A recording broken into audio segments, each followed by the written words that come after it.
क्या चिराग पासवान का एनडीए से मोहभंग हो गया है? जो चिराग पासवान खुद को नरेंद्र मोदी का हनुमान बताते थे 2020 के बिहार विधानसभा चुनाव में और तीसरे नंबर की पार्टी बनाने में बड़ी योगदान दिए थे जदयू के, वो चिराग पासवान क्या एनडीए से दूर जा रहे हैं? क्या महागठबंधन से उनको कोई ऑफर है? महागठबंधन की तरफ खिसक रहे हैं चिराग पासवान? क्या होगा? और यदि एनडीए से चिराग पासवान खिसक लेते हैं और चले जाते हैं महागठबंधन के पास, तो क्या होगा? समीकरण किसका पड़ रहा होगा भारी? और फिर उपेंद्र कुशवाहा, उनका क्या होगा? क्या वे भी महागठबंधन की तरफ धकेले जा रहे हैं?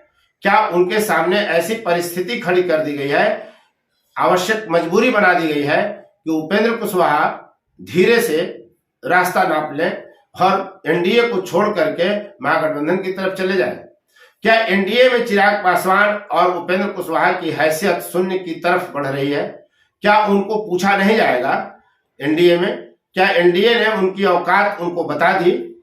ये कुछ प्रश्न क्यों खड़े हो रहे हैं और हम क्यों कर रहे हैं? आप देख रहे हैं फोर्थ व्यूज और मैं उपेंद्र कश्यप। दरअसल लोकसभा चुनाव से ठीक पहले नरेंद्र मोदी बिहार में आते हैं, औरंगाबाद और बेगूसराय में 2 जगह जनसभा को संबोधित करते हैं और दोनों ही सभाओं से उपेंद्र कुशवाहा गायब रहते हैं, चिराग पासवान गायब रहते हैं। उपेंद्र कुशवाहा शादी की पार्टी में घूम रहे होते हैं और चिराग पासवान पूरी तरह ठीक वैसे ही गायब रहते हैं जैसे नीतीश कुमार ने मोदी के सामने औरंगाबाद में कहा कि बीच में हम ही गायब हो गए थे कुछ दिन के लिए। तो क्या चिराग पासवान वास्तव में गायब हो गए हैं? और समीकरण कैसे बदलेगा, कितना प्रभावी होगा, हम इसी बात का इस वीडियो में विश्लेषण कर रहे हैं। दरअसल चिराग पासवान शामिल नहीं होते हैं और उपेंद्र कुशवाहा भी। उपेंद्र कुशवाहा राष्ट्रीय लोक जनता दल, राष्ट्रीय लोक समता पार्टी के नेता थे। वे बाद में बनाते हैं राष्ट्रीय लोक जनता दल और अब उनकी पार्टी का नाम हो गया है राष्ट्रीय लोक मोर्चा। जैसे उपेंद्र कुशवाहा इधर उधर होते रहते हैं, वैसे ही उनकी पार्टी का भी नाम इधर उधर होते रहता है, इसलिए कंफ्यूजन स्वाभाविक है। बहरहाल राष्ट्रीय लोक मोर्चा के जो नेता है उपेंद्र कुशवाहा, उनकी स्थिति बड़ी नाजुक दिख रही है। बिहार में 40 सीट है, 40 में 39 सीट 2019 के लोकसभा चुनाव में एनडीए जीता था, जिसमें 17 सीटों पर भाजपा और 16 सीटों पर जदयू, 1 सीट कांग्रेस जीत सकी थी और 6 सीट लोजपा को मिला था और लोजपा ने 100% स्ट्राइक रेट के साथ सभी 6 सीट जीत लिए थे। तब लोजपा 2 फाड़ नहीं था।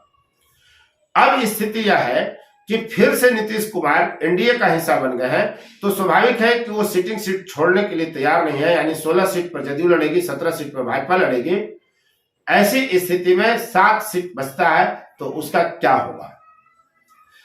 भाजपा के साथ हम हैं, उनको भी सीटें चाहिए और दूसरे सहयोगी दलों को भी सीटें चाहिए।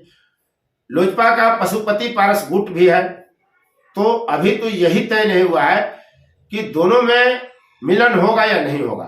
जब मुख्यमंत्री नीतीश कुमार शपथ ले रहे थे तब नड्डा जी के साथ चिराग पासवान भी थे, लेकिन उसके बाद उन्होंने कहा था कि नीतीश की नीतियों का हम विरोध करते रहेंगे।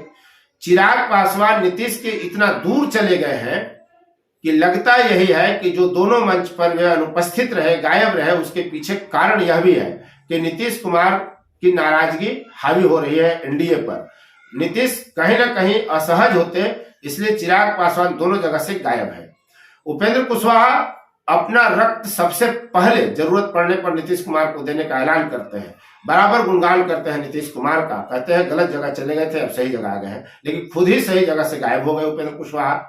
तो सवाल इस पर भी उठ रहा है कि क्या होगा और क्यों इनकी हैसियत कम की जा रही है। उपेंद्र कुशवाहा की जिद है कि वो काराकाट लोकसभा सीट से लड़े, जहां से जदयू के महाबली सिंह सांसद हैं।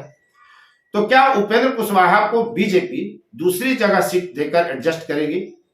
गया में भी जदयू के सांसद हैं और वहां जितना मांझी को एनडीए में टिकट देने की बात चल रही है।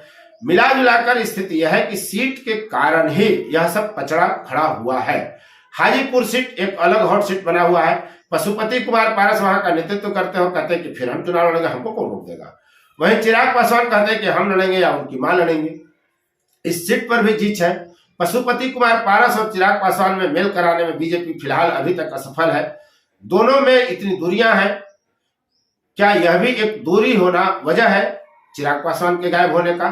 तमाम तरह की बातें अभी राजनीतिक परिवेश में चर्चा में है। एनडीए ने 195 सीटों पर प्रत्याशी घोषित कर दिए, भाजपा की तरफ से घोषित किया गया 195 सीटों पर, लेकिन बिहार में एक भी सीट इसमें शामिल नहीं है। तो कहीं ना कहीं बिहार जो पेचीदा बनता हुआ दिख रहा है, मामला वहीं फंस जा रहा है कि चिराग पासवान गायब हो जा रहा है, उपेंद्र कुशवाहा भी गायब हो जा रहा है, दोनों लापता हो गए हैं। दरअसल चिराग पासवान 2019 में 6 सीट जीतने में सफल रहे थे और इनको वोट मिला था 8.02%। बिहार में जो ताजा जातीय सर्वे हुआ है उसके अनुसार पासवान जाति की जनसंख्या 5.31 है बिहार में। माना यही जा रहा है कि चूंकि जाति और धर्म की राजनीति हावी है अभी भारतीय लोकतंत्र में, और ऐसी स्थिति में जब जाति की चर्चा होगी, जाति की बात होती है, तो जाति अपने नेता के साथ चिपकी रहती है। ऐसी परिस्थिति में माना यही जा रहा है कि जो पासवान बिरादरी है 5.31%, वो चिराग पासवान के साथ ही रहेगा, न कि पशुपति कुमार पारस के साथ। तो क्या यानी प्रेशर पॉलिटिक्स की राजनीति कर रहे हैं चिराग पासवान, और इसीलिए अनुपस्थित रहे कि हम अनुपस्थित रहकर ये दिखा सके कि हम नाराज हैं नीतीश के आने से, पशुपति कुमार पारस को महत्व दिए जाने से, इसलिए ये सीटों की बार्गेनिंग चाह रहे हैं। अब 7 सीट ही जब है भाजपा के पास देने के लिए एनडीए के पास, तो स्वाभाविक है कि 6 सीटें चिराग पासवान को मिलने से रही, वो 2 गुट है। अब पशुपति कुमार पारस को कितनी सीटें मिलती हैं और चिराग को कितनी सीटें मिलती हैं यह वक्त बताएगा, लेकिन झगड़ा का एक कारण यह भी है, और भी कई कारण है। अब कुशवाहा की बात करते हैं तो उपेंद्र कुशवाहा को जो सीटें मिली थी पिछली दफा, एक भी सीट वो नहीं जीत सके थे। बिहार में कुशवाहा की जाति जो है वो 4.2% है, और एक मल्लाह को याद रखिए वीआईपी मुकेश सहनी, उसकी भी संख्या 2.60 है। अगर इन सभी को यानी पासवान, कुशवाहा, मल्लाह को राजद के साथ अगर जोड़े तो पिछले लोकसभा चुनाव में 19 की 19 सीट हारने वाली राजद को 15.68% वोट मिला था। कांग्रेस 9 सीट पर लड़ती है, 1 सीट जीतती है, लेकिन उसको 7.85% वोट मिला था। आरएलएसपी 5 सीट पर लड़ी थी और एक सीट हार गई थी, उसको 3.66% मिला था। वीआईपी 3 सीट पर लड़कर कोई उपलब्धि हासिल नहीं कर सकी थी, उसको 1.65% वोट मिला था। और वह मोर्चा 17% पर लड़ा था, उसको 2.2% वोट मिला था। तो इन वोटों को अगर जोड़ दे, यानी महागठबंधन का जो अभी स्वरूप है और उसकी तरफ जाते हुए जो देख रहे हैं चिराग पासवान, याद रखिए तेजस्वी यादव ने कई बार कहा कि चिराग हमारे भाई हैं और उनको हम लाना चाहते हैं, यानी चिराग पासवान को राजद के साथ जोड़ने के लिए, महागठबंधन के साथ जोड़ने का प्रयास चलते रहा है। यह और बात है कि सफलता नहीं मिली। तो अगर महागठबंधन के वर्तमान स्वरूप के साथ चिराग पासवान जुड़ते हैं, उपेंद्र कुशवाहा जुड़ते हैं, सन ऑफ मल्लाह जुड़ते हैं, तो उनको लगभग 40% वोट गणित के हिसाब से होगा, समीकरण के हिसाब से नहीं। मैं बार बार कहता हूं कि राजनीति, चुनाव जो है वो अंक गणित नहीं है, वो रसायन शास्त्र है। तो एक संख्या अगर किसी से जुड़ती है तो दूसरी संख्या खिसक भी सकती है, दूर भी हो सकती है और विपक्ष में वोट भी डाल सकती है। ये हमेशा राजनीति में होता है। फिर भी अगर अंक गणित की बात करें राजनीति में, तो लगभग 40% का वोट पक्का हो जाता है महागठबंधन के पास 2019 के लोकसभा चुनाव के मद्देनजर, और ये बड़ी चुनौती बीजेपी के लिए खड़ी कर सकता है। लेकिन एनडीए जब चिराग पासवान और उपेंद्र कुशवाहा को दूर जाने पर मजबूर कर रही है, तो इसका खमियाजा तो एनडीए को भुगतना ही पड़ेगा। ये तय है कि जो लोकसभा चुनाव होने हैं उसमें 2 ध्रुवीय चुनाव नहीं होगा, यानी महागठबंधन बनाम एनडीए की लड़ाई नहीं होने जा रही है। कोई ना कोई तीसरा चौथा कोण बनेगा ही बनेगा, यह तय है। यानी हर लोकसभा क्षेत्र में 4, 5, 6, 7 से कम प्रत्याशी होने से रहे। ऐसी परिस्थिति में एनडीए के लिए चिराग पासवान और उपेंद्र कुशवाहा, मुकेश सहनी का दूर जाना, खासकर महागठबंधन के साथ जाना मुश्किल खड़ी कर सकता है। लेकिन अगर कोई तीसरा मोर्चा बनता है, चिराग पासवान, उपेंद्र कुशवाहा और मुकेश सहनी जैसे अन्य राजनीतिक दलों को मिलाकर, तो फिर भाजपा की जीत आसान होगी। तो क्या भाजपा बिहार में ऐसी परिस्थिति राजनीतिक दलों के सामने खड़ा कर देने की रणनीति पर काम कर रही है कि जब 2 नहीं 3 ध्रुवीय संघर्ष हो, तीसरा मोर्चा एक मजबूत बनकर उभरे, ताकि वोटों का बिखराव हो और 40 की 40 लोकसभा सीटें भाजपा आसानी से जीत जाए। भाजपा की रणनीति तो कोई बताता नहीं और पहले से अनुमान लगाना भी बड़ा मुश्किल है। तो देखिए आगे आगे चुनाव में होता क्या है। आने वाले वक्त में कोई परिवर्तन होता है तो राजनीति पर हम लगातार वीडियो लेकर आ रहे हैं।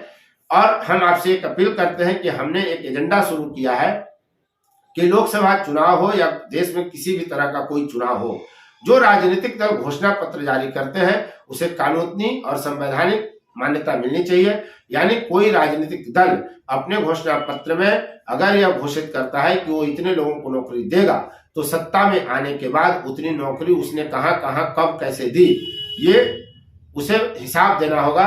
अन्यथा चुनाव से पहले उसकी मान्यता खत्म हो जानी चाहिए, चाहे वो राष्ट्रीय पार्टी हो या राज्य स्तरीय पार्टी हो या साधारण कोई भी पार्टी हो।